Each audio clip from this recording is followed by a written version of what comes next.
para KKI anggota PWI.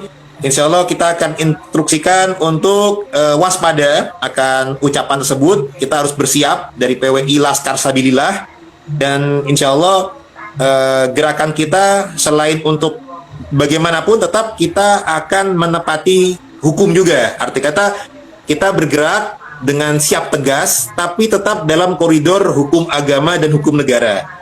Tapi insya Allah karena kita di PWI juga akan ada divisi hukum, insya Allah kita akan berkonsultasi dulu dengan bagian divisi hukum agar pergerakan kita ini tidak sama dengan gerakan biadab para Ba'alawi atau oknumnya atau mukibinnya yang suka biasa persekusi, biasa melanggar hukum agama ataupun hukum negara dengan perbuatan khianat yang termasuk munafik.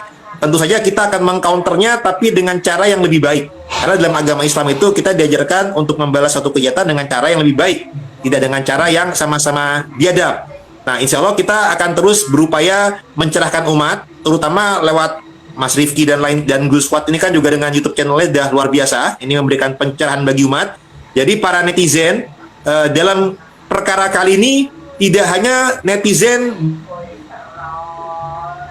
Kiai Imat saja, tapi berbagai netizen di bumi Nusantara ini harus bergerak. Jadi kita bisa lihat contoh dengan para netizen bersuara saja, itu Gus Miftah saja bisa tobat dan minta maaf kepada publik. Nah, semestinya dengan adanya suara atau rekaman bocor atau apalah ini ya, dari rencananya Habib sama Mukibin ini dengan gerakan 4 juta akan menyelesaikan Indonesia, ini harus menjadi perhatian bersama para netizen untuk sama-sama kita suarakan agar orang-orang ini haruslah kita berikan sanksi sosial sehingga akan ada kesadaran dan juga minta maaf kepada publik dan jangan mengulangi lagi. Nah, memang kalau orang pribumi kayak semacam Gus Miftah saja masih punya kesadaran untuk sadar, tobat, minta maaf, bahkan mundur dari jabatan. Tapi ini kita sudah 2 tahun bergerak, para Habib yang zalim-zalim sampai sekarang masih saja sombong, tidak ada yang minta maaf, tidak ada yang ini ya. Maka ini mungkin memang perlu diusir mungkin ini 4 juta ini. Dan bukan mungkin kata, udah harus ya. Betul. Mungkin pemerintah yang harus yang ini bertindak tegas ini dari aparatur pemerintah. Nah, andai kata tidak mau diusir, misalkan ada yang tidak mau diusir ke Yaman, tetap ingin di Indonesia, kita harus ini syaratnya ada 2. 1, jangan mengaku-ngaku sebagai cucu Nabi. Yang kedua, jangan menularkan ideologi rasis, radikal, separatis kepada umat Islam Indonesia atau penduduk Indonesia.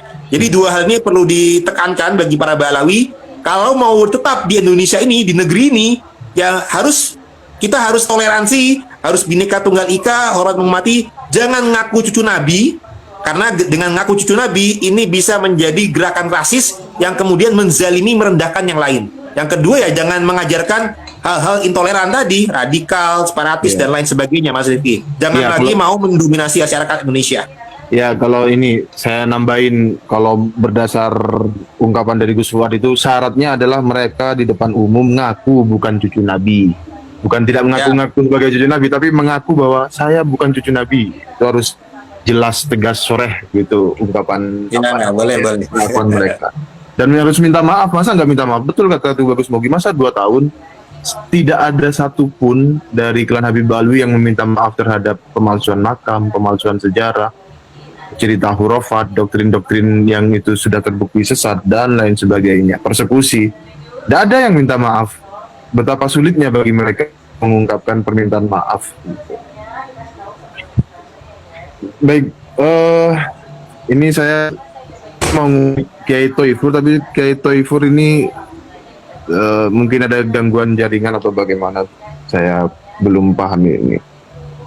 Apakah ada lagi yang mau disampaikan dari Bagus Mogi dan Mas Fuad terkait dengan topik kita hari ini? Oh ya, itu